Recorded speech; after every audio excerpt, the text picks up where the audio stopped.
Next நேயர்களுக்கு என்னோட அன்பான வணக்கங்கள். இன்னைக்கு நட்சத்திர பலன்கள் குறித்து தான் பேச போறோம். அதை நம்ம கூட ஷேர் பண்ணிக்கிறதுக்காக ஜோதிட சிறுவன்மணி டாக்டர் தீபா அருளாளன் அவர்கள் இணைஞ்சிருக்காங்க. வாங்க நிகழ்ச்சிக்குள்ள போகலாம். வணக்கம் மேம். வணக்கம். எப்படி மேம் இருக்கீங்க? நல்லா இருக்கேம்மா, நீங்க நல்லா இருக்கீங்க? நல்லா இருக்கேன் மேம். மேம், இப்போ விருச்சிக ராசி அனுஷம் நட்சத்திரம் பத்தி பேச போறோம். அவங்களுக்கு எப்படி மேம் இருக்கு இந்த தமிழ் நிலையம்? பொதுவா இந்த அனுஷமே சனியினோட நட்சத்திரம். சனியோட நட்சத்திரம். விருச்சிகம் வந்து ட்ரெமெண்டஸ் எனர்ஜி இருக்கும். நிறைய நேரம் அதை யூஸ் பண்ண மாட்டாங்க அப்படின்னு சொல்லலாம். அந்த எனர்ஜியை வந்து கோவம் போடுறதுல, சண்டை போடுறதுல, டென்ஷன் ஆவறதுல, மத்தவங்க கத்துறதுல யூஸ் பண்ணுவாங்க. ஆனா அனுஷம் அதை வந்து பாத்தீங்கன்னா சேனலைஸ் பண்ணும். அனுஷம் அப்படின் போது ஒரு சிலர் இன்னும் அந்த யங் ஏஜ்ல இன்னும் அடமெண்டா இருப்பாங்க. அதுவும் அனுஷம் கொடுக்கும். அட் த சேம் டைம் மத்தியம வயசுல வாழ்க்கைனா என்னன்னு புரிய வச்சிடும். ஹார்ட் ஒர்க் பண்ணணும், நம்ம குடும்பத்தை நம்ம காப்பாற்றணும், நம்ம குடும்பத்தை வந்து பாத்தீங்கன்னா பெரிய லெவல்ல கொண்டு போகணும், குடும்பத்தை கரையேற்றணும், இப்படி நிறைய ரெஸ்பான்சிபிலிட்டிஸ் எடுத்துக்கும். அதே மாதிரி தன்னை சார்ந்தவர்களும் நல்லா இருக்கணும், அவங்களுக்கும் நம்ம சப்போர்ட் பண்ணணும். தான் மட்டும் இல்லாம சுத்தி இருக்கிறவங்க அந்த எண்ணம்லாம் உண்டு. இப்போ வந்து ரொம்ப சிம்பிள்மா, நம்ம வெளியே பார்ப்போம், யாராவது யாச்சகம் கேட்குறாங்க, ஒன்றும் இல்லம்மா நம்ம கூல் ட்ரிங்க்ஸ் குடிச்சிட்டு இருக்கோம் இல்லை ஜூஸ் குடிச்சிட்டு இருக்கோம் வந்து யாராவது கேட்பாங்க, நம்ம என்ன பண்ணுவோம், 10 ரூபா கொடுப்போம். இந்த அனுஷம் என்ன பண்ணுவோம், ஒரு ஜூஸ் வாங்கி கொடுக்கும். அவங்க என்ன ஜூஸ் குடிச்சிட்டு இருக்காங்களோ அதையும் வாங்கி கொடுப்பாங்க. யாச்சகம் கேட்கறவங்களுக்கு சூடா வந்து ஹோட்டல்ல போயிட்டு ஒரு மசாலா தோசை வாங்கிட்டு வந்து கொடுக்கறது, யாச்சகம் கேட்கறவங்களுக்கு புது ட்ரெஸ் வாங்கிட்டு வந்து கொடுக்கறது, இதெல்லாம் வந்து பாத்தீங்கன்னா அனுஷம் செய்யும். அந்த அளவுக்கு நல்ல குணம் அவங்களுக்கு உண்டு.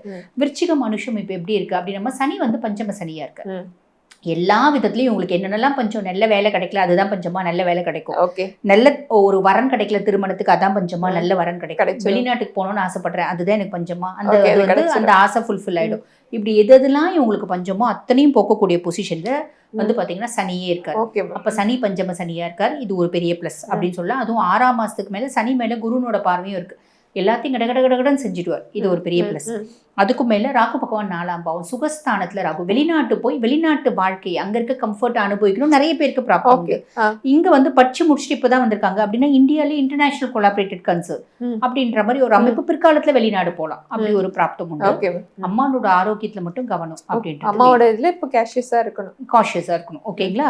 கேத்து 10ஆம் பாவம். நிறைய பேருக்கு வந்து பாத்தீங்கன்னா ரசாயனம் சார்ந்த படிப்பு, மருத்துவம் சார்ந்த படிப்பு அதெல்லாம் படிச்சவங்களுக்கு இப்பதான் படிச்சு முடிச்சுட்டு இருக்காங்க, நல்ல பிளேஸ்மெண்ட் கிடைக்கிறதுக்கு பிராப்தம் உண்டு. அப்ப மத்தவங்களுக்கு எல்லாம் கிடைக்காது, எல்லாருக்குமே கிடைக்கும். வெளிநாடு போகணும்னு ஆசைப்பட்டவங்களுக்கு வெளிநாடு பிராப்தம். இந்த மாதிரி மெடிக்கல் ஓரியன்ட் படிச்சிருக்கவங்களுக்கு நல்ல ஒரு பெரிய கம்பெனில, பெரிய பார்மகாலஜிக்கல் கம்பெனில வேலை இல்லைனாலும் இந்த ஊர்லயே வந்து அவங்க படிப்புக்கு ஏற்ற மாதிரி ஒரு நல்ல வேலை அப்படின்றது வரதுக்கு வாய்ப்பு உண்டு. ஆனா வேலை செய்யற இடத்துல கொஞ்சம் பிளஸ் 3 பிளஸ்னா ஒரு மைனஸ் இருக்கதான் செய்யும். அதை வந்து கொஞ்சம் ஓவர்டேக் பண்ணிக்கணும், விட்டு கொடுத்து போறது நல்லது. அதுக்கப்புறம் குரு பகவான் 9ஆம் பாவம் 6ஆம் மாசத்துக்கு மேல பாக்கிய குருவா இருக்காரு. பாக்கிய குரு என்ன பண்ணுவாரு, நீ எதெல்லாம் ரொம்ப நாள் உனக்கு ஆசை, ரொம்ப நாளா எனக்கு ஒரு நல்ல வரன் வரவே இல்லைங்க அப்படின்னு ஆசை, இந்த காலகட்டத்துல நீண்ட நாள் ஆசைகள் நிறைவேறும். அதுக்கும் மேல ஹையர் எஜுகேஷன் படிக்கணும்னு ஆசைப்பட்டா அந்த பிராப்தம் வரும். வெளிநாடு போயிட்டு ஆன்மீக சுற்றுலா போகணும்னு ஆசைப்பட்டேன்னா அது வருவேன். அது வந்து நீ செய்வ. வெளிநாடு ஆன்மீக சுற்றுலா இல்லைங்க, நான் இங்க இருந்து கைலாசநாதரை போய் பார்த்துட்டு வரணும், இங்க இருந்து பத்ரிநாத் போயிட்டு வரணும், கேதார்நாத் போயிட்டு வரணும், இப்படி ஒரு ஏஜ் இருக்குல்லம்மா, அதெல்லாம் பார்க்கணும்னு ஆசைப்படுறவங்க தாராளமா அந்த ஆன்மீகம் சார்ந்த சுற்றுலா அப்படின்றது அழகா போயிட்டு வரலாம். எனக்கு குரு இருக்காரு 9ஆம் பாவத்துல, நிறைய நல்லது நடக்கும். இவங்க எந்த கோயிலுக்கு மேம் போகணும்? பொதுவா விருச்சிக ராசியாவே இருந்தாலும் அனுஷ நட்சத்திரம் அப்படின் போது ஏதோ ஒரு விதத்துல இவங்க சிவனோட லிங்க் ஆகணும். அப்பதான் இவங்களுக்கு எப்பயுமே மேன்மை அப்படின்றது வரும். இவங்களை அறியாம இவங்க ஈசனோட கனெக்ட் ஆவாங்கம்மா. அந்த கனெக்ட் ஆகக்கூடிய காலகட்டம் இந்த காலகட்டமா இருந்தா ரொம்ப நல்லது அப்படின்னு சொல்ல. சிவ வழிபாடு மேன்மை தரும். கண்டிப்பா. இவ்வளவு நேரம் நம்ம ஒவ்வொரு ராசிக்கும் ஒவ்வொரு நட்சத்திரத்துக்கும் பேஸ் பண்ணி சொன்னோம் இல்லைங்கம்மா. என்ன நம்ம சொன்னாலும் இது வந்து கோச்சார பலன் தான், புரியுதுங்களா?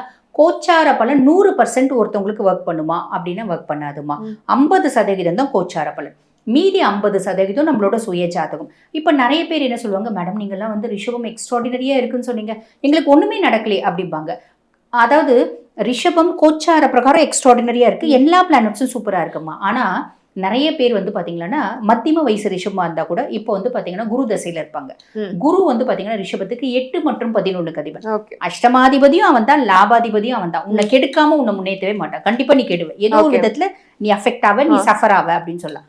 அதுக்கும் மேல இப்ப ரிஷபத்தை பேஸ் பண்ணி சொல்றேன்னு வச்சுக்கோங்களேன். அதுக்கும் மேல ரிஷபம் சூப்பரா இருக்கு, ஆனா உங்க சுய ஜாதகத்துல சனி தசையில இருப்பாங்க. சனி சுய ஜாதகத்துல எங்க இருக்கான் அப்படின்னா 7ல இருப்பான். ஓகே 7ல இருப்பானா இந்த காலகட்டம் கணவன் மனைவிக்கு பெரிய சண்டை வந்து 2 பேரும் பிரியக்கூடிய சூழ்நிலை வரும். என்ன எல்லா ரிஷபம் சூப்பரா இருக்குன்னு ஒரு ஜோதிடர் இல்லாம சொல்றீங்க. நானும் என் கணவரும் பிரிஞ்சே போயிட்டோமே. நானும் என் கணவருக்கும் நடுவுல வந்து பாத்தீங்கன்னா பெரிய இடைவெளி வந்துருச்சு. பெரிய சண்டை சொல்றதே நடக்கலையே. இந்த ஜோதிடர்கள் எல்லாம் வாய்க்கு வந்ததுலாம் சொல்றாங்க அப்படின்னு சொல்லுவாங்க. ஆனா அது உண்மை என்னன்னா ரிஷபம் அப்படின்னா எத்தனையோ கோடி மக்கள் இருக்காங்க ரிஷபராசியில. இப்ப எல்லா ரிஷபத்துக்கும் இது நடக்குமா? சுய ஜாதகமும் ஒண்ணு. சுய ஜாதகத்துல என்ன தசை நடக்குது, தசநாதன் எந்த பாவத்துல இருக்கான், தசநாதன் நல்ல பாவத்துல இருக்கானா. பொதுவாகவே ஜோதிடத்துல ஒரு விதி உண்டு, தசநாதன் செய்யாததை புத்திநாதன் செய்யான், புத்திநாதன் செய்யாததை கோச்சாரன் செய்யான் அப்படிம்பாங்க.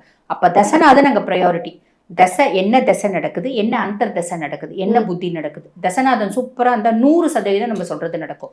தசநாதன் மட்டமா இருக்கான் அப்படின்னா நம்ம அதாவது மட்டமா இருக்கான்ற சென்ஸ் நல்ல பொசிஷன்ல இல்ல, அதுக்கும் மேல அவருக்கு வீடு கொடுத்தவரும் நல்லா இல்ல, நட்சத்திர சாரம் வாங்குறவரும் நல்லா இல்ல, அதுக்கும் மேல பாபரோட பார்வையெல்லாம் இருக்கு அப்படின்னா நம்மள வச்சு செய்வான். இந்த நம்ம சொன்னக்கூடிய பலன் வந்து 50% தான் நடக்கும் அப்படின்னு சொல்லலாம். சோ சுய ஜாதகம் பிளேஸ் அ மேஜர் பார்ட் அப்படின்றத நம்ம ஞாபகம் வச்சுக்கணுமா. கண்டிப்பா. இவ்வளவு நேரம் பொறுமையா எங்களுக்காக அழகா பதில் சொன்னீங்க. நன்றி மேம். நன்றி.